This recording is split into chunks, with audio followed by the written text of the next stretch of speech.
Hello dear student, today we start chapter number 9 formation of a company various stages। देखिए अब इसमें क्या है, कैसे हम कंपनी को फॉर्म मतलब कंपनी की फॉर्मेशन होती है, कैसे कंपनी स्टार्ट होती है। ठीक है, इसके भी डिफरेंट स्टेजेस हैं। As a company is a legal entity, certain legal procedure for its formation is to be followed. The following are the steps to be followed in the formation of a company. अब देखिए company क्या है, एक legal entity है, ठीक है ना। तो इसके लिए, इसको शुरू करने के लिए काफ़ी जो प्रोसीजर्स हैं, वो लीगल प्रोसीजर्स वो फॉलो करने पड़ते हैं। अब देखिए इसमें से कुछ स्टेप्स हैं, वो कौन कौन से हैं। प्रमोशन, इनकॉर्पोरेशन और registration, and C is commencement of business. ठीक है, ये 3 इसके स्टेप्स हैं। तो फर्स्ट हम लेंगे इसमें promotion. Today, when competition is at peak, it is not an easy task to establish a new business. Any individual or group of individuals who want to establish a new business should take this decision only after through and deep thinking. अब देखिए आजकल के time में business start करना आसान नहीं है, ठीक है ना। और जो भी बिज़नेस स्टार्ट करता है तो उसको शुरू करने से पहले वो काफ़ी कुछ मतलब बहुत सोचता है, ठीक है ना। मतलब डीप थिंकिंग की आगे फ्यूचर में उसका बिज़नेस जो है वो कैसे चलेगा। Any business which has been establish after deep and thorough thinking has more chances of getting success. अब देखिए कोई भी बिज़नेस हो, जब हम बहुत सोच समझ के शुरू करते हैं तो उसके मतलब आगे तक चलने के चांसेस ज़्यादा होते हैं। Now the main question is what the deep and profound thought is to be done about this done mainly for the type of business, size, ownership, capital, etc. All the efforts made to establish a new business unit are collectively called promotion, and the person who perform this function is known as promoter. अब देखिए इसमें काफ़ी सारी activities जो हैं हमें क्या है, बिज़नेस को शुरू करने के लिए वो सोचनी पड़ती हैं। तो कैसे उसका साइज़ है, प्लेस मतलब कहाँ शुरू किया जाए, ऑनरशिप कैसे होगी, कैपिटल कितना लगेगा, तो ये सारी चीज़ें जो हैं बिज़नेस को शुरू करने से पहले सोचनी पड़ती हैं। और ये जो सारी एफ़र्ट्स लगाने पड़ते हैं, इसको कहा जाता है प्रमोशन, ठीक है। और जो ये पर्सन जो ये फंक्शंस को परफॉर्म करता है, ठीक है ना, सारी चीज़ें परफॉर्म करता है, उसको कहा जाता है promoter. Promoter think of establishing a business and establishes also. वो सोचता है और उसको शुरू भी करता है, ठीक है ना। अब देखिए मीनिंग है इसमें, meaning of promotion. Promotion stand for all those activities which give existence to a business unit. Promotion में क्या है, वो सारी एक्टिविटीज़ आती हैं जो बिज़नेस यूनिट को शुरू करने में हेल्प करती हैं, ठीक है ना। First of all an idea has to be born in mind. मतलब ये यही है कि सबसे पहले आइडिया आता है, उसके बाद उसके क्या कहते हैं, उस आइडिया को हम रियलिटी में लाते हैं और कितने फंक्शन जो है वो परफॉर्म किए जाते हैं, ठीक है। और ये सारी चीज़ें जो हैं मतलब सोचने की, जो आइडिया जो लाता है वो क्या है, एक टाइप है बिज़नेस का। जैसे कि sale and purchase, finish goods और trading business, to convert raw material to finish, ये सारे आइडियाज़ मतलब जो सोचे जाते हैं वो क्या है, एक बिज़नेस का टाइप है। तो अब देखिए आगे है definition of promotion. According to Gutmann and Dougall, promotion starts with the conception of the idea from which the business is to evolve and continues down to the point at which the business is fully ready to begin operations as a going concern। अब देखिए क्या है, ये according to गुथमैन and dongle, promotion जो है कैसे start होती है, with the conception of the idea. जब हम सोचते हैं, ठीक है ना, मतलब हमारी सोच से ही हमारा बिज़नेस की, जब हम बिज़नेस को शुरू करने के लिए सोचना शुरू करते हैं तो उसी से ही हमारी प्रमोशन जो है क्या है, ये वर्ड है ये, वो स्टार्ट हो जाता है, ठीक है ना। जो कि बिज़नेस में सारी एक्टिविटीज़ इवॉल्व होती हैं, जितने भी मतलब एक्टिविटीज़ आती हैं, जो हम सोचते हैं, जो हम करते हैं, वो सारी क्या कहलाती हैं, बिज़नेस, ये प्रमोशन, सॉरी, ठीक है। अब इसके स्टेजेस देख लीजिए, स्टेजेस क्या क्या हैं। फर्स्ट है डिस्कवरी ऑफ न्यू आइडिया। जब हम न्यू आइडिया मतलब कुछ नया सोचते हैं, ठीक है, कुछ नया करने का, बिज़नेस करने का सोचते हैं, जब हमारे माइंड में आता है तो वो क्या कहलाता है, प्रमोशन कहलाता है। जैसे कि हम कुछ प्रोडक्ट लॉन्च करने के लिए सोच रहे हैं, कुछ प्रोडक्ट बनाने के लिए सोच रहे हैं मार्केट में, तो ये सारे जो हमारे न्यू आइडियाज़ जो हैं हमारे दिमाग में जो आते रहते हैं, वो क्या कहलाते हैं, प्रमोशन कहलाते हैं, ठीक है। सेकंड है डिटेल्ड इन्वेस्टिगेशन। जब हम उस आइडिया को मतलब इन्वेस्टिगेट करते हैं, उसके बारे में खोजते हैं कि हम मतलब जो हमें काम करना है वो हम कैसे कर सकते हैं, ठीक है। तो उसको क्या है, हम क्या कहेंगे, investigation. During this process information collected about the demand of the product, availability of raw material, cost of, मतलब उसमें क्या है, इसमें सारी जो है इस प्रोसेस में इंफॉर्मेशन कलेक्ट करी जाती हैं जो हमारे प्रोडक्ट को बनाने के लिए ज़रूरी हैं, ठीक है ना, कि हमारे प्रोडक्ट की आगे मार्केट में डिमांड कितनी होगी, अवेलेबिलिटी, हमें उसके लिए रॉ मटेरियल मिलेगा या नहीं मिलेगा, उसकी कॉस्ट क्या होगी, नीड मशीनरी कैसे हमें मतलब कितनी चाहिए, कंपटीशन क्या है, और सेल ऑफ प्रोडक्ट कितनी है, कहाँ हो सकती है, ठीक है, सेल प्राइस कितना रखा जाए। तो ये सारी चीज़ें क्या है, एक इन्वेस्टिगेशन, एक इसके लिए इंफॉर्मेशन जो है वो कलेक्ट करी जाती हैं। थर्ड है सैम्पलिंग डिफरेंट फैक्टर्स। अब इन सब चीज़ों के लिए जब ये इन्फॉर्मेशन हमें मिल जाती है तो हम क्या करते हैं, मतलब हम जब सेटिस्फाई हो जाते हैं वो सारी इन्फॉर्मेशन से, तो हम क्या करते हैं, सारे मतलब जो हमारी इन्फॉर्मेशन है उनको असेंबल करते हैं, ठीक है, अपने आइडियाज़ को असेंबल करते हैं एक जगह, मतलब इकट्ठा करके सोचते हैं कि हमारा जो प्रोडक्ट है वो किस तरीके से आगे मार्केट में आएगा। फिर उसके बाद फाइनेंसिंग द प्रपोजिशन। इसके बाद जब हमें कैपिटल की, पैसों की ज़रूरत पड़ती है तो हम उसके लिए क्या करते हैं, फाइनेंशियल प्लानिंग करना शुरू करते हैं, ठीक है ना। और यही सबसे एक ज़रूरी प्लानिंग है, ठीक है, कि क्योंकि बिना देखे फाइनेंस के, बिना पैसों के हम कोई भी काम शुरू नहीं कर सकते हैं। तो इसमें क्या है, फाइनेंसिंग द प्रपोजिशन, जो भी काम हमें करना है हम उसके पहले क्या करते हैं, सबसे पहले फाइनेंस की प्लानिंग करनी शुरू करते हैं, ठीक है। अब सेकंड है, देखिए इसमें इनकॉर्पोरेशन और रजिस्ट्रेशन। इसमें क्या है, सेकंड स्टेज है ये फॉर्मेशन ऑफ कंपनी की, कि इनकॉर्पोरेशन और registration of a company. Under this, after performing certain initial activities, documents are to be submitted in the office of the registrar. अब देखिए जब हम ये सारी एक्टिविटीज़ परफॉर्म कर लेते हैं, सब कुछ हमारे पास इकट्ठा हो जाता है, पैसे तक हमारे पास मतलब अरेंज हो जाते हैं, तो इसके बाद क्या करते हैं हम, ये डिफरेंट एक्टिविटीज़ जो हैं मतलब इसको परफॉर्म करने के लिए इसके डॉक्यूमेंट्स तैयार किए जाते हैं और उसको क्या किया जाता है, ऑफिस, रजिस्ट्रार के ऑफिस में सबमिट किया जाता है। Thereafter certificate of incorporation is received after depositing a certain fee. इसके बाद हमें क्या है, इनकॉर्पोरेशन का एक सर्टिफिकेट मिलता है जो कि हम फीस डिपॉजिट करने के बाद मिलता है। A company come into existence only after incorporation. Company जो है देखिए तभी शुरू होती है जब उसका इनकॉर्पोरेशन क्या करा जाए, ठीक है। तो इसके बाद till the company is not incorporated it can not be called a company from a legal point of view. और उससे पहले क्या है, कंपनी इनकॉर्पोरेट नहीं कहलाती है, ठीक है, लीगल पॉइंट ऑफ व्यू से इनकॉर्पोरेटेड नहीं कहलाती है जब तक वो क्या है, रजिस्टर ना हो जाए। तो फर्स्ट इसमें देख ली कुछ जो एक्टिविटीज़ प्रोसीजर जो है वो मतलब क्या किए गए हैं, divide into following parts. First है preliminary activities. Before approaching the registrar for incorporation the following in preliminary activities are perform. देखिए रजिस्ट्रार ऑफिस मतलब इनकॉर्पोरेट होने से पहले ही जो है activities, registered office. First of all it is decided that which state of the company registered office will be located, ठीक है, कि ये पहले से देखा जाता है कि कौन से स्टेट में कंपनीज़ का जो है रजिस्टर्ड ऑफिस लोकेटेड है, कहाँ पे है। This decision taken by the promoter, जो प्रमोटर होता है, जो बिज़नेस शुरू करने वाला होता है, ठीक है, वो डिसीजन लेता है। It is necessary to do so because the company is registered in that state only where it has its registered office. Company तो वहीं रजिस्टर्ड होगी जहाँ पे, जिस स्टेट में, मतलब उसी के जगह के लिए रजिस्टर्ड होगी जिस स्टेट में उसका रजिस्टर्ड ऑफिस है। To decide the name of the company, फिर उसके बाद कंपनी का नाम डिसाइड करना पड़ता है, ठीक है ना।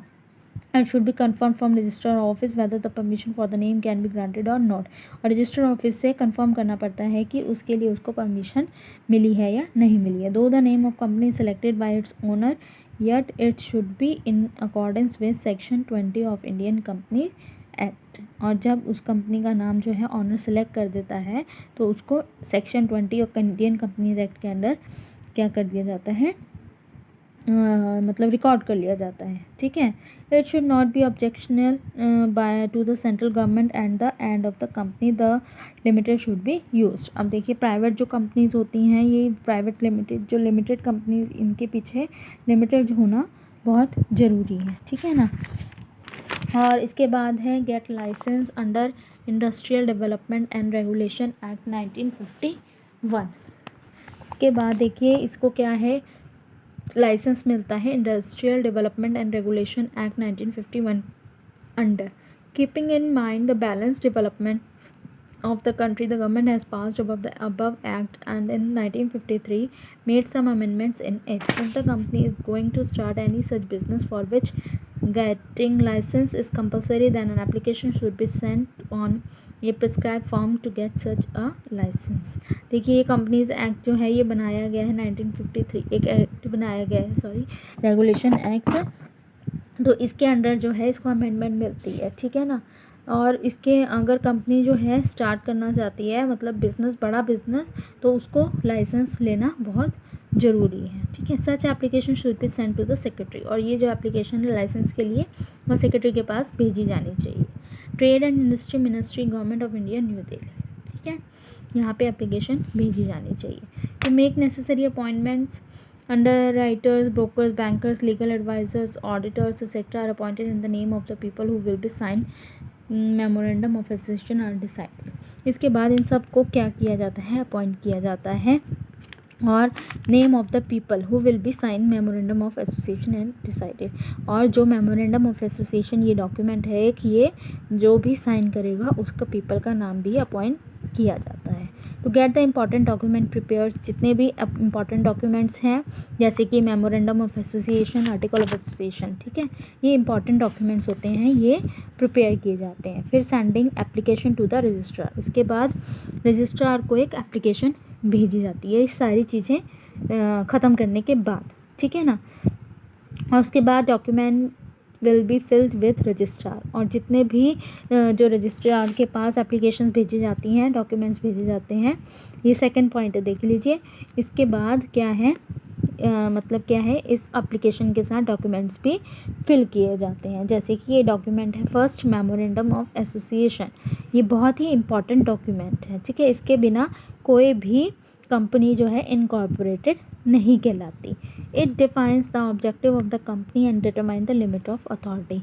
इसमें क्या है, ये डॉक्यूमेंट में मतलब कंपनी के ऑब्जेक्टिव्स, जो उद्देश्य हैं वो बताए जाते हैं, और लिमिट ऑफ अथॉरिटी मतलब कितनी उनको अथॉरिटी मिलती है काम करने की या किसी भी चीज़ की, ठीक है ना, वो बताई जाती है. Memorandum association has certain basic points and on the basis of them companies incorporation is permitted. In public limited company minimum 7 and private limited company minimum 2 people should sign this document. Public limited company में कम से कम 7 लोग और private limited company में कम से कम 2 लोग जो है इस डॉक्यूमेंट को साइन करते हैं. फिर सेकंड है article of association. In this document the rules are mentioned for fulfilling the objective mentioned in the memorandum of association. इस डॉक्यूमेंट में क्या है, वो सारे रूल्स जो हैं वो मेंशन किए जाते हैं जो मेमोरेंडम ऑफ एसोसिएशन मतलब में लिखे जाते हैं, ठीक है ना. उसके जो रूल्स हैं वो बताए जाते हैं इसमें, और इससे क्या है, कंपनी एक सही तरीके से चलती है. The article of association should be printed and divided in paragraphs. जो आर्टिकल ऑफ एसोसिएशन है वो क्या की जाती है, प्रिंट की जाती है और उसको पैराग्राफ्स में डिवाइड कर दिया जाता है, ठीक है. और पब्लिक कंपनी के लिए आर्टिकल ऑफ एसोसिएशन बनाना ज़रूरी नहीं है, ठीक है. फिर है इन्फॉर्मेशन अबाउट रजिस्टर्ड ऑफिस. जो भी हमारी इन्फॉर्मेशन होती है रजिस्टर्ड ऑफिस की, क्या है, place and situation of company registered office, ये सारी रजिस्टर्ड ऑफिस में भेजी जाती है, ठीक है. और इसके बाद है लिस्ट ऑफ डायरेक्टर्स. जितने भी कंपनी के लिस्ट ऑफ डायरेक्टर्स मतलब जितने भी डायरेक्टर्स काम करेंगे वहाँ पे उसकी इन्फॉर्मेशन भी रजिस्ट्रार के पास भेजी जाती है. Written consent of directors. इसके बाद जो है डायरेक्टर्स का एक रिटन कंसेंट लिया जाता है, ठीक है. Individual should also be send. और इसके बाद क्या है, मतलब हर इंडिविजुअल डायरेक्टर का क्या है, एक पूरा कंसेंट लिखा जाता है, ठीक है, और वो रजिस्ट्रार के पास भेजा जाता है. फिर इसके बाद है sixth, undertaking regarding qualification shares along with a written consent of director. Another information is also send with in which promise is made by the director to take qualification shares and making payment for these shares. मतलब इसके बाद जब वो consent ले लेते हैं तो उसके बाद एक प्रॉमिस भी मतलब क्या है वो लेते हैं कि डायरेक्टर्स लेते हैं कि वो क्वालिफिकेशन शेयर्स को लेंगे, ठीक है, और उनकी पेमेंट भी करेंगे. फिर उसके बाद है preliminary agreement with managerial personnel. If the company is managed by director, managing directors, managers, secretaries and treasurers, then a copy of the contract with them is filled in the office of the registrar. In private company is not required to file this information. Private company को ये information पूरी करने की ज़रूरत नहीं है. ठीक है. Statutory declaration at the time of incorporation of company, statutory declaration is sent to registrar. एक statutory क्या है, declaration जो है वो भेजी जाती है रजिस्ट्रार के पास. ठीक है, जिसमें कि सारे स्टैच्यूटरी ऑब्लिगेशंस जो हैं वो कंप्लीट किए जाते हैं. ठीक है. इसके बाद है पेमेंट ऑफ प्रिस्क्राइब फ़ी. इसके बाद जो की जाती है वो डॉक्यूमेंट्स, मतलब जब सारे तैयार हो जाते हैं तो क्या की जाती है, predetermined fee also send to register of companies. जो रजिस्ट्रार होते हैं उनके पास फ़ीस जो है जो पहले से प्री डिटरमाइन होती है. ठीक है, फिक्स होती है, वो रजिस्ट्रार के पास भेजी जाती है. This fees deposited in the government of India account with the reserve bank of India. और ये जो फीस है गवर्नमेंट ऑफ इंडिया जो अकाउंट, मतलब जैसे है रिजर्व बैंक ऑफ इंडिया, उसमें डिपॉजिट करी जाती है. ठीक है. नेक्स्ट पॉइंट है इसमें इफ़ेक्ट्स ऑफ इनकॉर्पोरेशन. क्या क्या इनकॉर्पोरेशन के इफ़ेक्ट्स होते हैं. देखिए, company become an incorporated entity, इसकी एक एंटिटी बन जाती है, मिल जाती है. ठीक है ना. तो certificate of incorporation can be presented in court as a proof of the existence of company. एक इनकॉर्पोरेशन का जो सर्टिफिकेट है वो क्या दिया जाता है, कोर्ट में एज अ प्रूफ दिया जाता है. ठीक है ना, कि कंपनी मतलब रजिस्टर हो गई है. Company become an artificial person created by law. Company क्या है, एक आर्टिफिशियल पर्सन है और इसकी आइडेंटिटी जो है उसके मेंबर से अलग है. Identity of a company become permanent हो जाती है. Private company can start it's business just after receiving the certificate of incorporation. Private company क्या है, अपना बिजनेस शुरू कर सकती है जब उसको इनकॉर्पोरेशन का एक सर्टिफिकेट जो है वो रिसीव कर लेती है. ठीक है, तो ये इसके इफ़ेक्ट्स थे. अब नेक्स्ट देखिए, सी पार्ट है इसका, कमेंसमेंट ऑफ बिजनेस. अब private company can commence is business immediately after incorporation, मतलब अपना बिजनेस शुरू कर सकती है. But public company can not commence business. Public company नहीं कर सकती है. ठीक है, जब तक उसको कमेंसमेंट ऑफ बिजनेस का क्या है, एक सर्टिफिकेट नहीं मिल जाए. In case of company issuing A prospectus. अब इसमें फर्स्ट पॉइंट देखिए क्या है, public company having share capital and which invites public to subscribe to its share and debentures cannot start any of its business until it satisfy the following condition under section 11 of the Companies Act 2013. Company public company क्या है, share capital होते हैं उसके, जो कि public को मतलब वो क्या करते हैं, इनवाइट करते हैं कि अपने शेयर्स और डिबेंचर्स कंपनी में लगाएं. ठीक है ना. पर वो अपना बिजनेस जो है वो तब तक नहीं शुरू कर सकती जब तक वो मतलब कुछ कंडीशंस जो है ये कंपनीज एक्ट 2013 की अंडर जो कंडीशंस लिखी जाती हैं उसको सेटिस्फाई नहीं कर लेती हैं. तो फर्स्ट है इसमें कौन सी कंडीशंस हैं, देखिए, a company must receive the amount of minimum subscription with in 4 months. Company क्या है, मिनिमम सब्सक्रिप्शन जो है उसका अमाउंट जो है वो कम से कम 4 महीने के अंदर अंदर उसको रिसीव होना जाना चाहिए from the date of issue of prospectus, मतलब जब वो प्रोस्पेक्टस इशू करे. ठीक है, तो उसके मतलब जब वो इशू करते हैं प्रोस्पेक्टस तो उस डेट से लेके 4 month तक, 4 month के अंदर अंदर जो मिनिमम सब्सक्रिप्शन अमाउंट है वो रिसीव होना चाहिए. Every director of the company has paid to it value of each of the share taken और contracted to be taken by him for which he is liable to pay in cash. ठीक है, जो director company का वो क्या करना चाहिए, मतलब उसको पे करना चाहिए जितना भी उसने शेयर कॉन्ट्रैक्ट में मतलब लेने की वो करा है, कॉन्ट्रैक्ट किया है. ठीक है ना, और वो मतलब कि कैश में पे वो कर सके. ठीक है, उसके बाद है there has been filled with the registrar a duly verified declaration by one of the director or secretary that the condition first and second have been compiled with. और उसके बाद जो है रजिस्ट्रार के बाद जो है इसके बाद रजिस्ट्रार के पास जो है ये सारी इन्फॉर्मेशन जो है वो वेरीफाई होनी चाहिए. ठीक है ना, जब वो फर्स्ट और सेकंड कंडीशन को फुलफ़िल कर ले. तो और सेकंड पॉइंट है in case of company not issuing a prospectus. जब कंपनी प्रोस्पेक्टस इशू नहीं करती है. If a public company has not issue to the public prospectus than to obtain a certificate of commencement of business, it has to be fulfill the following condition. First है statement in lieu of prospectus have been presented to the registrar. जो prospectus है उसकी statement जो है registrar के पास present की जानी चाहिए, दिखाई जानी चाहिए. Every director of the company has paid to his share taken or contracted to be taken to by him for which he is liable to pay in cash. The same proportion received on application and allotment by the share holder. ठीक है, इसमें क्या है, director जो है मतलब पे कर सके वो अमाउंट जो उसने शेयर मतलब कॉन्ट्रैक्ट में लिखा हुआ है, ठीक है, जिसके लिए मतलब उसने कॉन्ट्रैक्ट किया है, जितने पैसे वो दे सकता है कैश में। There has been filled a declaration with the registrar by the director और सेक्रेटरी। मतलब जो है रजिस्टर के पास क्या है, एक फॉर्म जैसे मतलब कह लीजिए वो फिल किया जाना चाहिए। डायरेक्टर और सेक्रेटरी जो होते हैं वो उसको फिल करेंगे जब वो फर्स्ट और सेकंड कंडीशन को फुलफिल कर लेंगे। तो ये थी कमेंसमेंट ऑफ बिजनेस। ठीक है, तो कैसे बिजनेस को स्टार्ट किया जाए इन केस जब कंपनी को प्रोस्पेक्टस इशू हो जाता है और इन केस जब कंपनी को प्रोस्पेक्टस इशू नहीं होता। तो ये कुछ कंडीशंस हैं उसकी। अब हम नेक्स्ट लेक्चर में करेंगे main documents used in company formation. ठीक है, क्या क्या डॉक्यूमेंट्स जो हैं वो कंपनी की फॉर्मेशन के लिए ज़रूरी होते हैं, तो ये हम अब करेंगे नेक्स्ट लेक्चर में। ओके।